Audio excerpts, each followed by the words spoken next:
Got an exclusive deck profile here for Team Bortle. I'd like to remind everybody to sub for Bortle and hit that like button and that notification bell. And I'm here with, what's your name? Joey Goldstein. And what did you do? I made top 16 at PPG Dallas with muskets. Nice. So, have you taught before? No, this is my first one. Big event, very excited with it, and honestly didn't think I would make it today too, if I can be quite honest. Hey, congratulations. You played very well. Well, thank you. All right, let's get right into it. All right. So, when we go through what I'm running, we run triple cast fire, best normal, search any other musket card. Okay. Pretty self-explanatory, we like them. We do triple starfire. Yep. The other best normal, going second, you do this for Calamity. Calamity gives you double OTK, otherwise she gets you more muskets for more triggers if you feel like you can keep going. Okay, how do you OTK? Yeah, we do it with either max for 5, because we're playing a lot of back row, we open stack, or we just starfire into Calamity, which is our other level 4 target, and we just make Utopia double. We swing for 10k, and it's stupid. We like it. Alright. We run triple Kid Brave. He's an okay normal. He's good if you open a lot of monsters. Just discard a magical musket card, draw 2. So if you open multiple of the same thing, you can draw 2 more not dead cards. Okay. And then you just make max off. 2 Doc, not the best opener, but late game, mid game, he gets you recursion and it's non-targeting, which is very important.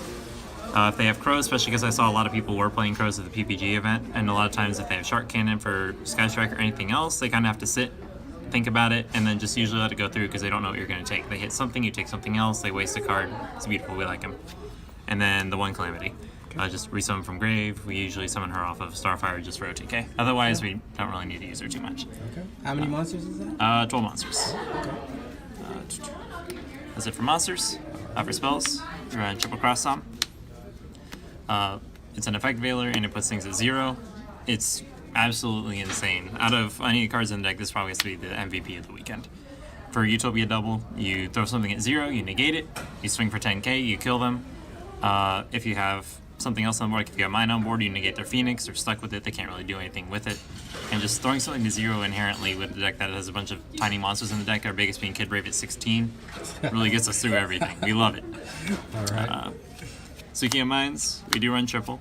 Oh, okay. This is different. It is a little different. I know some people run it just because, slow the game down. It's pretty good. The one thing that I do think is that it is very synergistic with the magical musket cards. If you're forced to go first, you open this in a normal. You can normal summon, activate mine, pass. Your opponent sits on 1 or 2 monsters. You can actually Desperado your own monster. Pop your own monster, lock them out under mine, and they can't play anything past that point. They're stuck with 1 or 2 monsters. Mine's on the field. They can't get rid of it outside of Cosmics or anything, and they don't even have the option to go into Phoenix. Wow, I haven't seen a musket player do that. I know, it's fun. I won 3 games because of that. They made me go first, normal, mine, pass, Desperado my own monster. Once 1 or 2 monsters hit the board, and they're just stuck with it. They can't do anything. The only thing is if they do Cosmic it after that, you just kind of get sacked, but it happens. You just have to see if they have a 3 of, you have the board set up, they've already committed some monsters to the board, and then at that point you can top deck until you see the Utopia or just max for anything and kill them. Yeah, they better have it. Yeah, and you can Desperado your mind as well, so you can turn it off whenever you want. Love it in the deck. Do think that it's very important to run. We do triple mind control. Okay. In a deck that's made for blind going second, mind control is really insane this format. You take anything you want, it forces negates, it does absolutely everything. I can't really think of any reason I would ever take these out of the main. Triple super poly, the sack. I don't think you really have to explain it too much. We all know what it does. We all know it's stupid. We all think it should get hit. Yeah. But who said it should come back? Who knows? Who said it come back at 3? 3. 2 desires. Okay. We know what it does. We draw. I assume once I activate this, I'm losing the double combo. Just because we always hit Calamity, we always hit double, but it's just what happens. You really use it if you need to unbrick your hand or if you just have nothing else you can really do. Especially going first, just draw 2, pretty good. And then we do instant fusions. We only run 2 targets, but triggers muskets. It gets us Mud Dragon for another level 4 for double if we really need it. Other than that, I think it's kind of self-explanatory. We know what it does.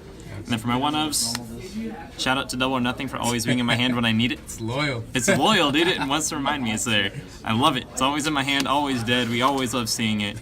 And I don't run Phantasmates, so we see it and just, oh well. Monster Reborn, resummon Musket, resummon their Dingirsu if we really want to sack off their cards and force Symbol early. How many times did you do that? Twice. Twice? And I lost both those games. But it happens.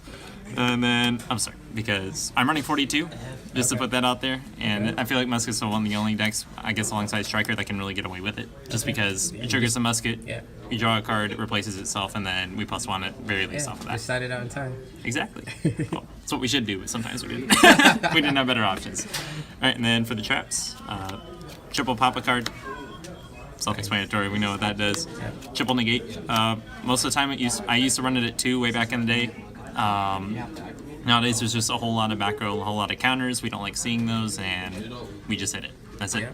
Did you negate a judgment with this? I didn't negate a judgment with this. Nice. I had 2 muskets on board. I went for the max. I last standed it. He lost half his life points, and we just summoned 2 monsters and killed him. And it was beautiful. Nice. But just remember that if you do have a normal, because I've seen some players try to do it and it just reveals your hand, when you normal summon a musket, if they judgment it or something, you can't do the last stand because the monster technically hasn't hit the board yet. So just making sure other people picking it up, make sure you don't do that. And then I want to say one of my personal MVPs for the trap lineup is the 1 crooked. Most are running it at 1, but I do want to say that it is your only option to continue your plays. Oh, that's the special summon one? Yeah, the special. Okay. Yeah. If something happens to your normal. Okay. If they imperm your effect, you have this to continue doing pluses. If they bounce it with compulse, you do this to resummon the monster. Okay. If it's just literally for anything. If anything happens to your monster, you get to keep going. That's good. And then you can search it off max to summon more monsters from hand, which gives you more pluses. There's a way you can max search the crooked, summon Starfire, use something else you search off the max to summon Calamity, and still go for the Utopia double combo while keeping the max on board to make last stand live. Okay. So you can't not run this card. It's way too good. I used to think it was trash, but I can't now that I run it. Nancy Needle, who doesn't want triple DD Crow this format? Yeah, that's I think that's all I got to say on that. And then the one thing that I was debating changing, but I did run, was a triple evenly. Okay. The deck struggles against some control decks, name one being Ultrageist, which absolutely sacked me in top 16. I didn't have a chance. But we can't afford to give up the battle phase to sack their board, because this is a control deck. We aren't usually planning on having to OTK. It's more so just tear their board apart, sit up on muskets, tear apart what they do 1 by 1 while continuing our resources. So why not just tear it apart for free? I only resolved it twice. Once got negated, and the other one just didn't really do enough. They chained double call by the grave, and I couldn't do anything else for the rest of the turn. So if I could change anything, this is probably the one thing I'd switch out. Okay. And that's it for the main, remaining 42. Okay. Moving on to extra. Sure. We have 3 best card. Yep. Search 5, special 5, do whatever you want. We like him. That sounds insane. He's insane. We love him. You summoned 5? Did you summon 5? I did summon 5 one game. Oh my gosh. I was gonna say Paleo player rebooted him and he reset the card, and I don't know what he was thinking, but he chose to set another card. And it's, okay, max. And then with all 5 monsters in the max, you get 5k exactly, and it just, or not 5k, 8k, and it just kills him. It's beautiful. Nice. So can never not run him at Okay. 3. And he's the reason we can play Blind Second, just because he builds you so much advantage. Yeah. Phoenix, we all know what Phoenix does. And the one thing that I was happy to run that I saw that the other musket player didn't run is Ningirsu. Okay. Reason I run him is the deck really struggles with things that cannot be targeted. So people that make BLS, people that make Avermax, we can't deal with it. Especially Avermax, because we can't Utopia crash it. Ningirsu helps us get over that because it's just non-target sent. And we don't even care like what we send. We can set an extra musket card, we can set our double or nothing that we always see in our hand because we're that good. And we just send both, gets rid of the Avermax, we continue with our plays. So this was after just a lot of debate because I didn't know what to put for the last spot. I used to have Hit Potion Engine in here, but after thinking about it, he's just so much better to run because he does let you get over the things that the rest of the deck does not do. Awesome. So, and then OTK. Yeah. That's it for. Hold on. Oh yeah. We got a Bortle sword here. The Bortle sword. Bortle sword dragon. It's beautiful. We made him a decent amount over the course of the weekend. We max and then spam board, make Bortle sword, go for games. Yes. So he's beautiful.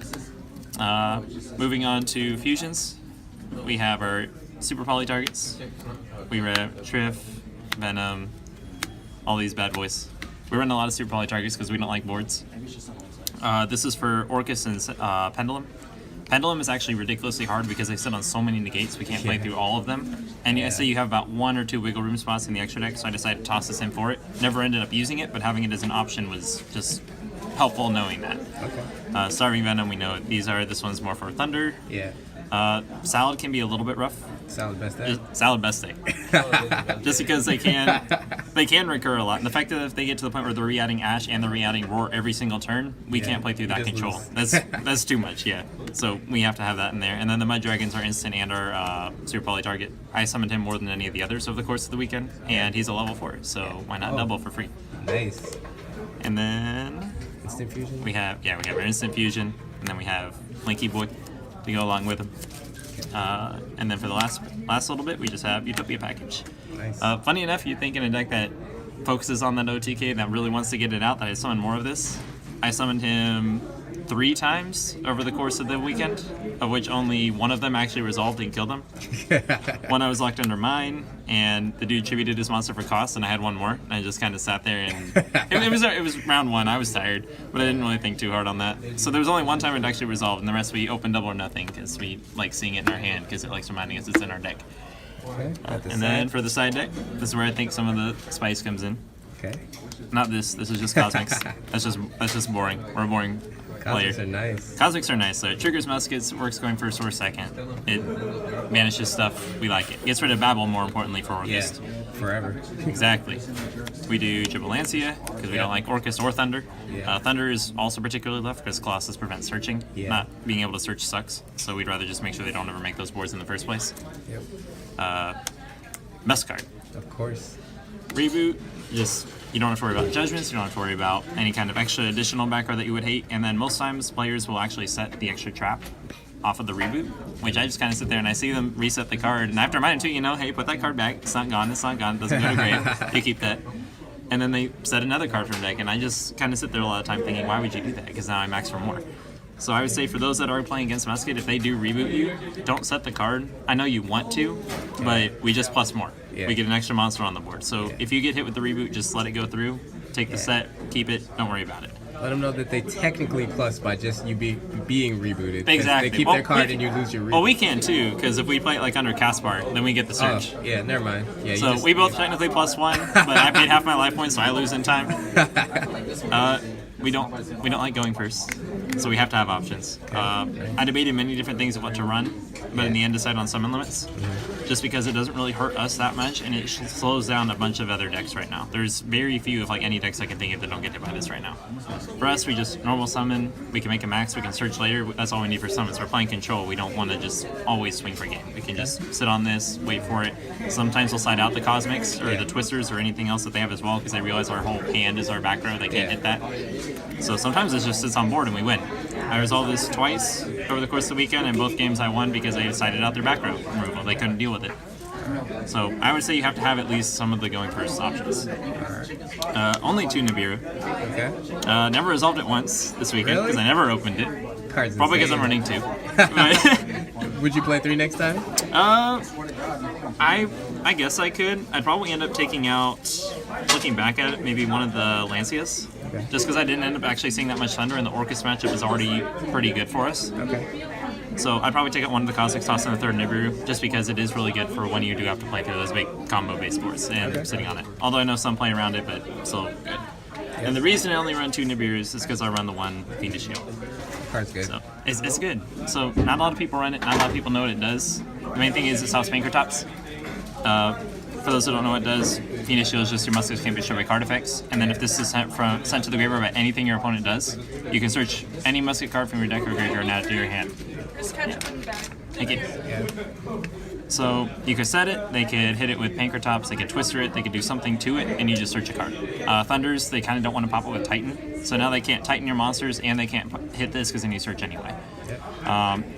Works against Draco, works against Thunder, works against Pankratops. It's just, it protects your monsters. You don't have to worry about anything. So I sided this in a lot. Anytime I went first, I sided in because I'm always going to assume they have Pankratops, or at the very least are going to see it. And this saved me for 3 games. 3 games I won because I was running the Fiendish Shield. Nice. I noticed that the other musket player wasn't running it, and I realized if they just Pankratops you just lose. Because the only option we have is this. So he just dodged Pankratops. We just died to Pankratops. It is rough though. It's a very normal Sun Reliant deck, so not seeing anything to protect your monster besides Crooked Crown or this, we just lose. Because either activate this, protect the monster, or chain Crooked Crown, monster dies, resummon off Crooked Crown, continue. But that's about it. That's all my cards. So. You got any shout outs? Just a few. I want to shout out to my boys back home for being just amazing and for supporting me, especially for driving me out there day 1. Shout out to yugioh, the man behind the camera, for driving me out there day 2. Hey, no problem, man. I appreciate it. I want to shout out to PPG for putting together the whole event. I want to shout out to my parents for honestly not caring about the game, but at least kind of supporting me. They're like, yeah, we're proud of you. We don't know what the game is. We don't care about it, but good job. I'm proud of you. Yeah. And I want to give a shout out to Safwan for not only being the other Musket player to be in the top and for doing well, but also being the buy for round 4 of Swiss. But other than that, I don't have much else to say. Everyone was great. The event was fantastic, and I was very happy to go out there and perform really well and get my first top. So I want to thank you all as well for watching, the viewers behind the camera.